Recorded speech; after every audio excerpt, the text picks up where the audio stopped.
Hey guys, welcome back to the channel. In today's video, we're going to be replacing this AC unit. We're going to replace this with a Rude 16 SEER condensing unit, and we're going to show you how to replace the evaporator coil as well. So let's get started by getting this system pumped down. First thing we're going to do is we're going to hook up our gauges.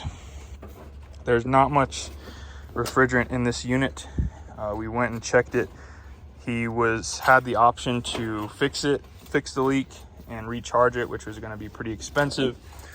This is from 1995, so he opted to replace it. So the first thing we're going to do is take the blue hose right there, and we're going to connect that one to the large suction side.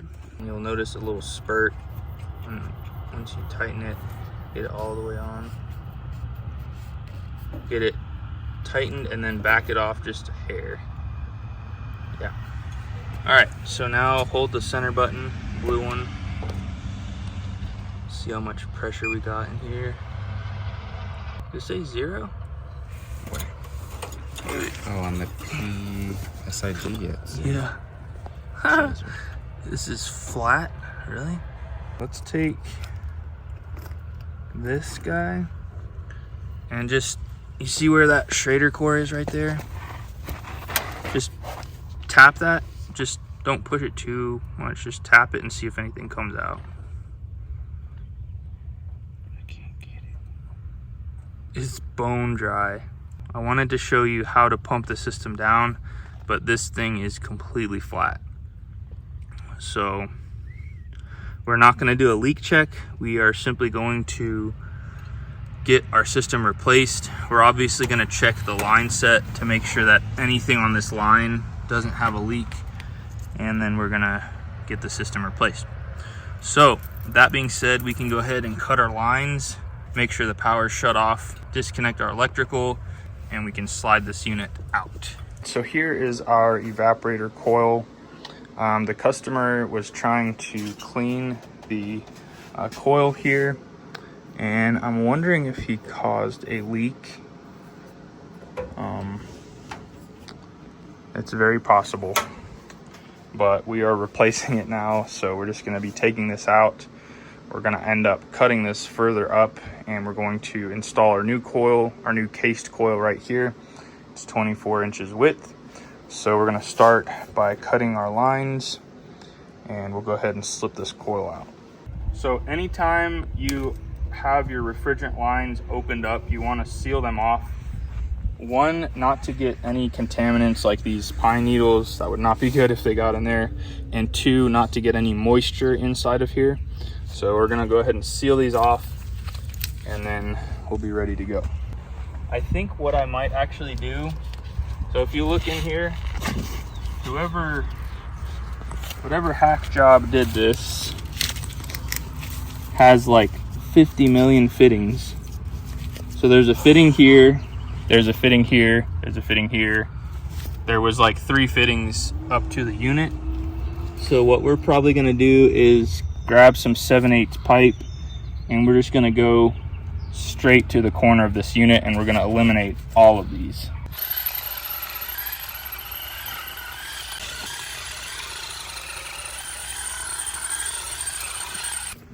All right guys, so we got our unit out, got our new pad placed and leveled, and look at this hack job of a line set. I think the installers ran out of straight pipe, so they bent this, did a 90, 2 feet, 90, 90. So there's like 1, 2 on the unit. There's 1, 2, 3, 4, 5, 6, 7, 8, 9 joints to potentially leak. So we're gonna cut this straight right there, put a coupler in, and we're gonna go straight to the unit and eliminate all of this. So we're going to install our line set with our Staybrite 8. And the first thing we need to do is clean this with a Scotch-Brite pad. And then what we're gonna do is we're gonna use our Stay Clean Flux. This comes as a combo, and if you're unsure where to find it, you can simply go down to the video description, click on my favorite HVAC tools, and you will find this there. So we're just gonna Scotch Brite the service port side. I'm gonna slide this in. And then we will do our soldering. So the beauty of this is you can use a regular propane torch or a MAP gas torch, and we're gonna bend like a hook right here. So we're gonna apply the heat on the top side, and then we're going to start feeding this in through the opposite side of where our heat is being applied. And then we're gonna heat the bottom, and we're gonna apply some on the top. And this is an extremely fast process, so we don't even necessarily have to wrap this, but you can choose to wrap it with a wet rag if you'd like.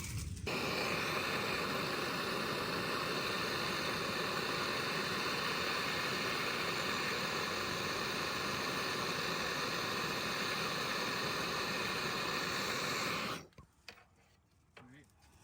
Now we're gonna go on the top. I'm gonna feed the soldering.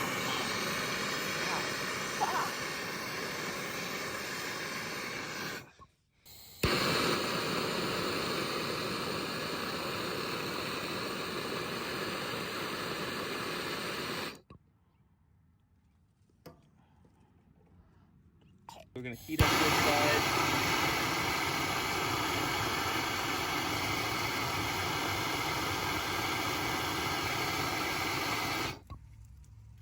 Now we're gonna move over to the other side.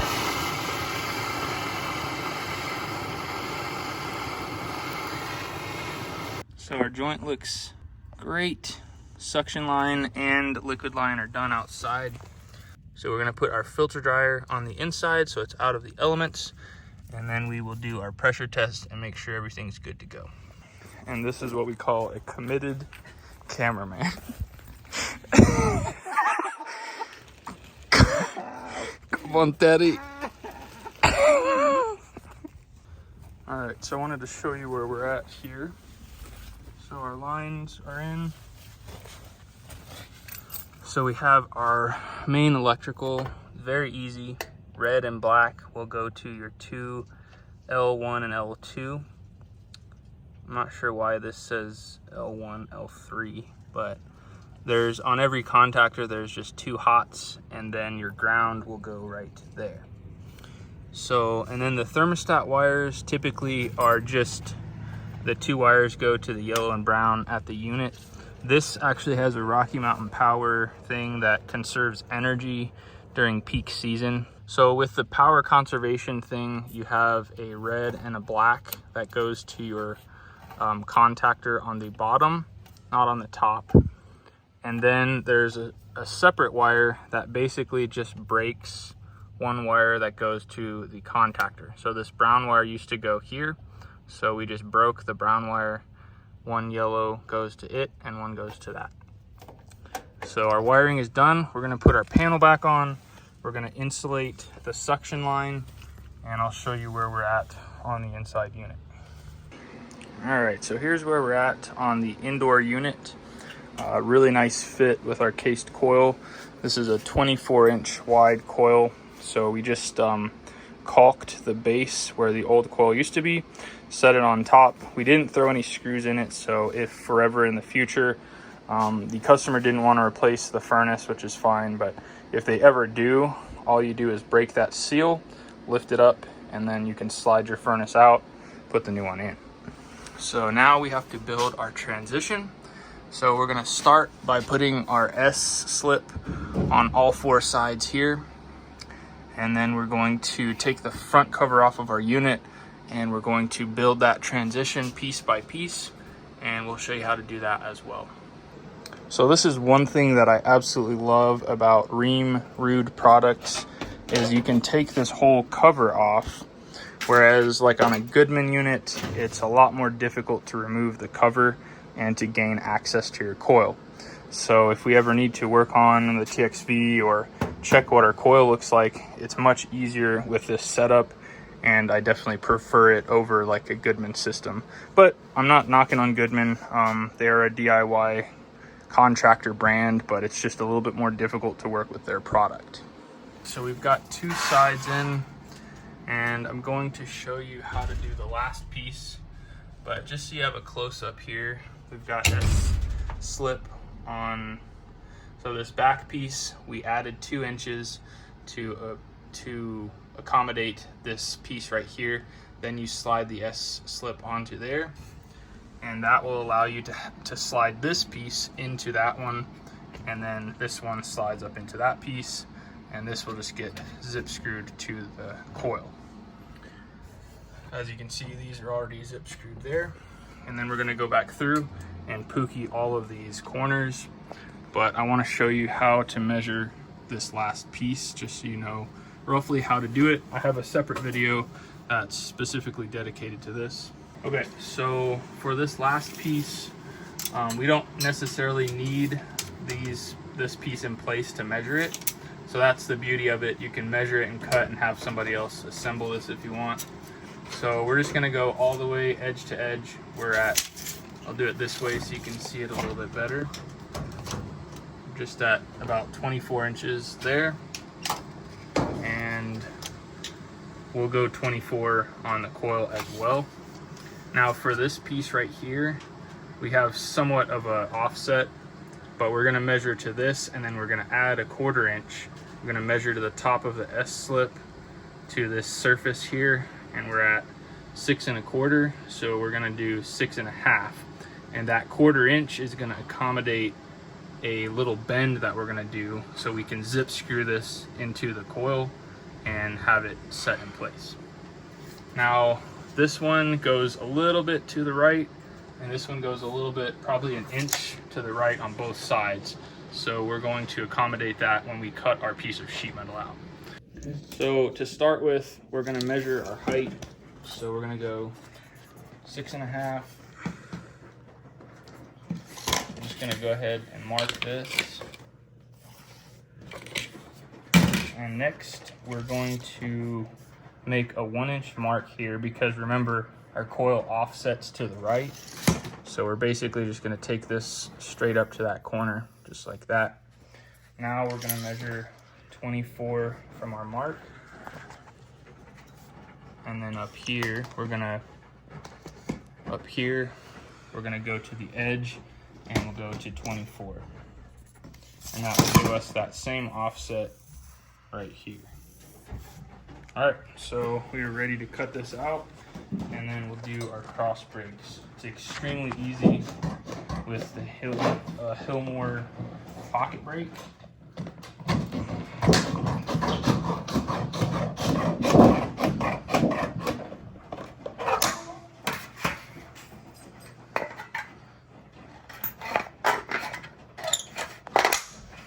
Okay, so this is the Hillmore pocket brake, and all it is a weighted tool that has these little wheels. And all we're gonna do, so if we look at this, the direction it's gonna go, we want the cross brake to come out. So we're gonna flip this over, set it on a soft surface like a carpet, and we're just gonna start at the corner, and we're gonna eyeball this to see where it's gonna go. Then we're gonna put quite a bit of pressure, and we're just gonna work it from that corner to that one. And the same for this side. Just gonna eyeball it like that, and you end up with a beautiful cross brake. And the point of this is to keep it rigid.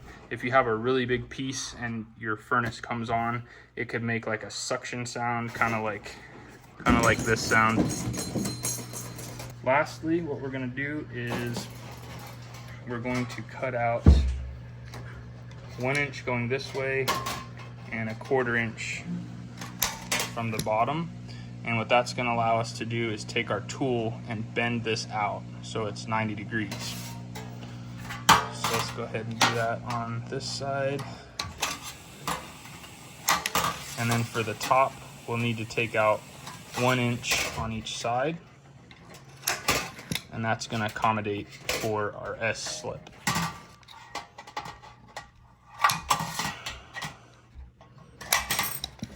Okay, so lastly, we're gonna use our tool right here, and we're gonna be bending this out.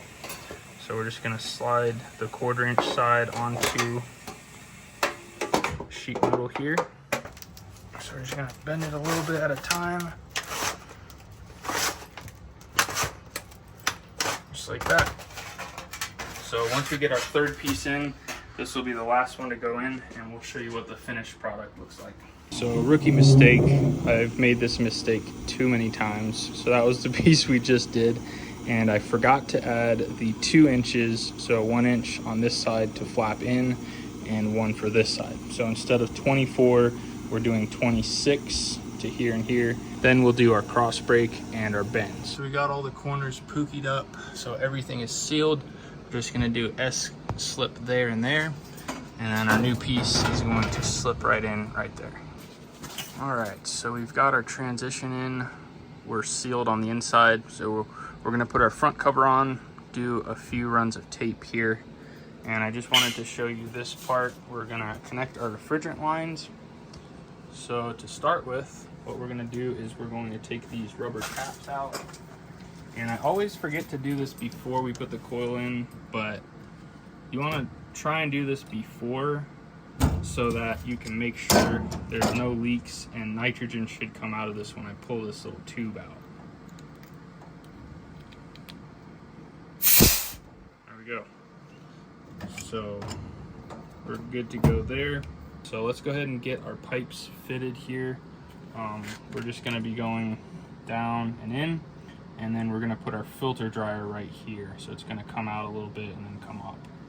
So our arrow for our filter dryer, that's gonna be pointing towards the furnace. So it's gonna be going in this way. The compressor will suck the refrigerant, and then it's gonna push it into the evaporator coil. So I think what we're gonna do is we're gonna mount it this way, up and down, somewhere like this. And so we'll show you where it's at when we're all done. So we've got everything fluxed up and fitted. So we're gonna go ahead and go with our suction line here. We're gonna heat this side, and we're gonna feed it in over here.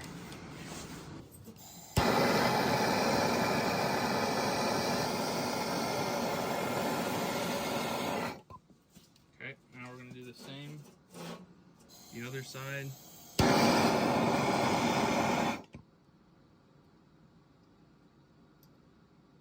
Just like that.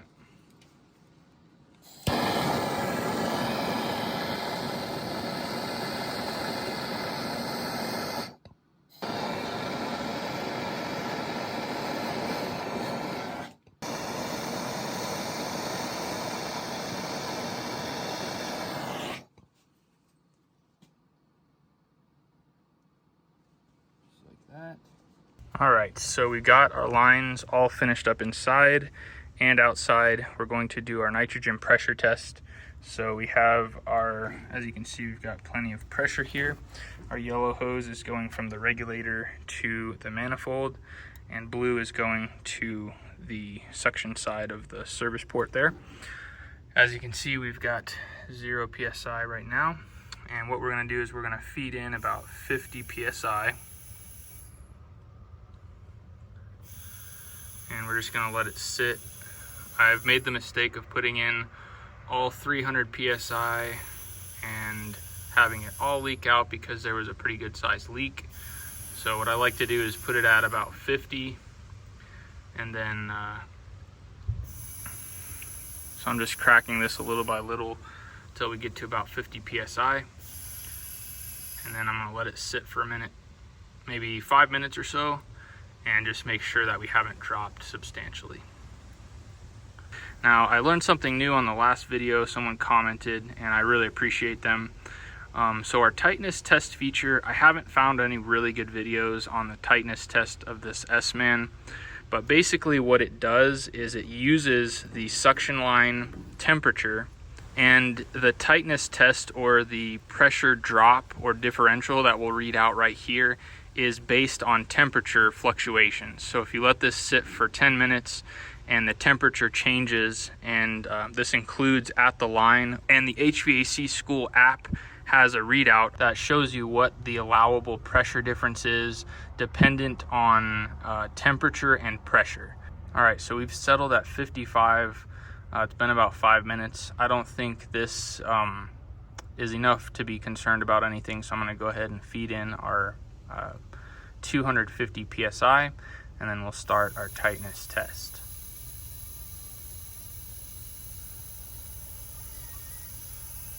Okay, so we're at 253.6.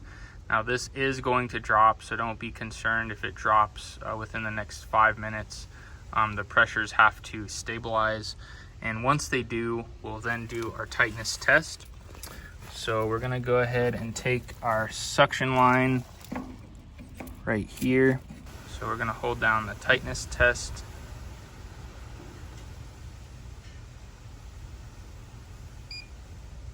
Press enter to begin. And this is gonna start our timer, and it's gonna show our pressure differential here. And as you can see, it also shows our suction line temperature, which is measured at the suction line there. So it's been 38 minutes, and our pressure is at 251.7. Now we're gonna take this suction line temperature, 92.3, and we are going to subtract this from the temperature that we took when we first took these gauges up. If you remember, it was at like 98, so the temperature is dropping a little bit, and we'll see if that correlates with our pressure. The way that we do that in the HVAC School app is we simply go to Tools, Nitrogen Pressure. Our atmospheric pressure is 14.7. Then we punch in 254.2, which was our starting pressure. We put in our suction line temperature that we started with, which was 98, and our temperature at the end of the test, which is 92. Now notice what it shows right here. 251.3. Look at that. So we're above that number that it shows. So that means that our tightness test has passed. The pressure does fluctuate with temperature, so you can't just solely base this off of if this is moving or not, because that's not going to be an accurate test. All right, so now that we have passed our tightness test, we're going to close off our nitrogen. We're going to open up the yellow side and let all of this pressure out, and the blue side as well. All right, so the last thing we're going to do before we get our refrigerant from the condenser into the rest of the system is do our vacuum test. Now, something that a lot of people ask is my AC unit pre-charged? Yes, it is. Every single AC unit that comes, they all come pre-charged with 410A refrigerant. Now, that's as of right now. That might change, but as you can see right here, it shows you how much refrigerant it comes with, 174 ounces. So quite a bit of refrigerant in this, being as it's a 4-ton system. And they typically come with enough for 15 feet. Now we're within that 15 feet on this job, so we're golden as far as the charge here. But I'm gonna show you the proper procedure of doing a vacuum. Now this is a ball valve to isolate our micrometer, and we're going on the furthest part away from the vacuum pump as possible. So this is gonna be the most accurate micron reading possible. Now the next thing that we're gonna be using is our Schrader core removal tool. Now, being as there's no pressure or anything on this system, we're just gonna go in, we're gonna lock this into our Schrader core. And something to note with the Apion is you have to push until you hear that little clip, and then the Schrader core is locked into this tool. All right, so now we can take this and just stick it up here to the top of the unit with our Schrader core for safekeeping. And next, what we're gonna do is we're gonna go ahead and attach our Schrader core tool onto the suction side. Make sure that that's good and tight, as well as the cap. And we're gonna get out our True Blue hose, and we're gonna hook it up right here to the 1/2-inch port on our vacuum pump. Okay, so our True Blue hose is connected. Everything is snug. We're gonna close this off and just pull a vacuum on our hose to begin with. So let's go ahead and power on our vacuum pump here. Make sure that these are tight. That is open. As you can see, the Navac 4 CFM vacuum pump has a slow start. This will run on one, I think it's a 9 amp hour battery for 1 hour. But as you can see, we're gonna pull this system down in about 10 minutes. So it's 4:13 right now. We're gonna go ahead and open this up. As you can see, the pitch of that vacuum pump changed. And notice how quick we will get into a vacuum on our vacuum gauge.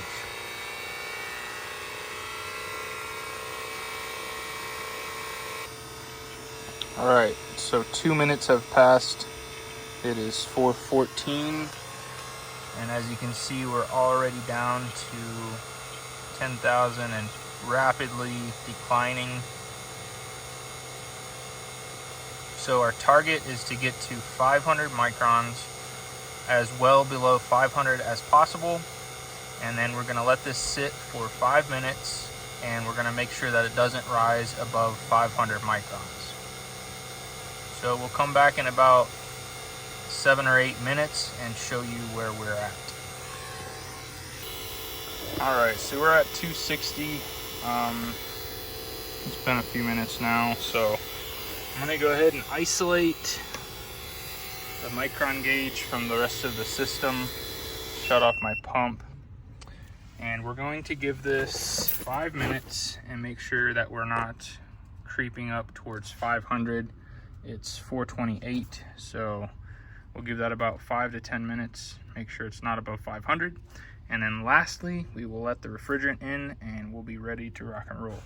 Okay, so it's 4:35, so it's been over 5 minutes. We're getting closer to the 10-minute mark and we're still well below 500. So we are golden. What we're gonna do now is we're going to isolate our micrometer. And then we're going to open both of these up here.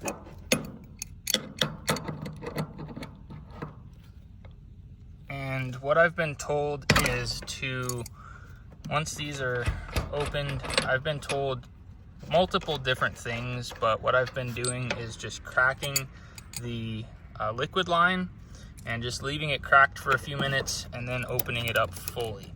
So we're just gonna crack this. And we're just gonna slowly let that sit for a few minutes. And then after about 5 minutes or so, we'll go ahead and open both of these all the way until they're fully seated.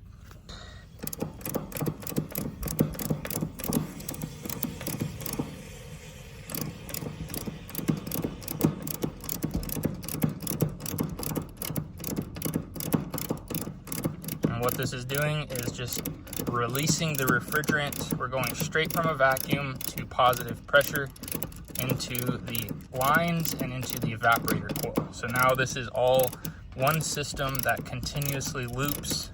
It gets pulled in through the suction, pushed out of the liquid, and so on and so on. All right, so both of these are open. We'll just go ahead and throw our caps back on, snug these up, and the last thing we're gonna do is we're gonna put our Schrader core back in. Okay, so we got our True Blue hose taken off. Now what we're gonna do is we're going to feed our Schrader core in. I'm gonna slide this down, lock it into place. And as soon as we open this, it's gonna push the pressure this way. So now we have resistance. Sometimes it's hard to do with one hand, but we're going to thread this in until it gets closer here, and then it should stop. When you feel resistance, that means that that is fully seated. Once you have that seated, don't take this whole assembly off. Take this and just make sure that that valve stem is doing what it's supposed to be doing with this open. And now you can take this off and you're golden. Now let's throw our gauges on this. We'll start it up and see what our pressures look like. All right, so I've got the thermostat set for cooling. So we're just gonna bump this in. There we go. Instant hot air coming out.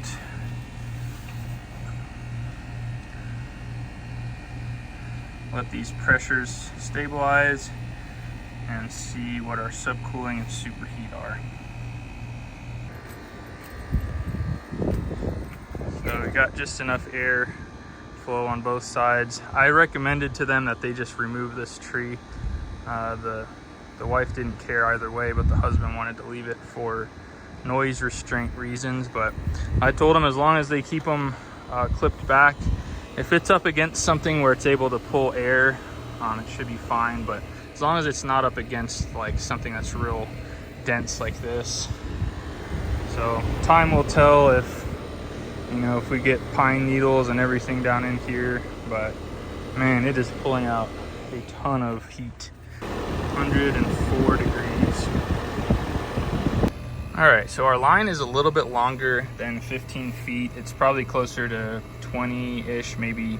I don't know if it's 25, but we have our yellow hose hooked up to this, and we're just gonna go ahead and purge all of these lines since we're adding refrigerant. And the reason why we're doing this is because our subcooling needs to be at about 11 degrees, and we're only at like not even 1 degree of subcooling. So that's definitely not ideal. It is pretty hot in the house, so that might have an effect on it. But we're just gonna slowly add refrigerant now, and we're gonna see how our subcooling is affected.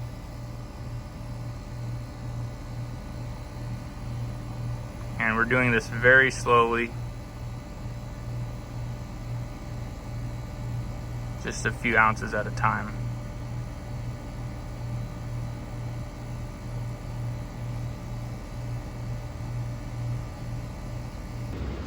All right, boys and girls, here's our finished product. So we have our TXV bulb under there. We've got our liquid line filter dryer there. Got a nice transition here. Everything's sealed up nice. And our condensate drain here. So we'll show you the final pressures outside, and this job will be wrapped up. All right, boys and girls, we've got 9 degrees of subcooling.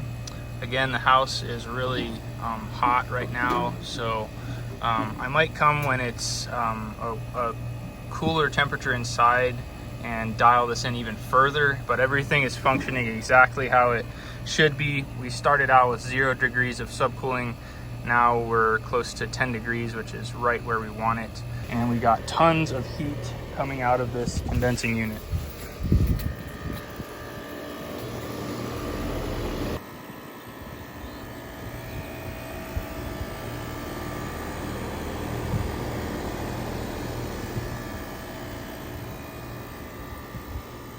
Well guys, this job turned out really well. It was a pretty smooth installation overall. If you appreciated this video and you want to see another installation using the Staybrite 8 soft starter, check out this video right here, and I'm sure you'll enjoy this one as well.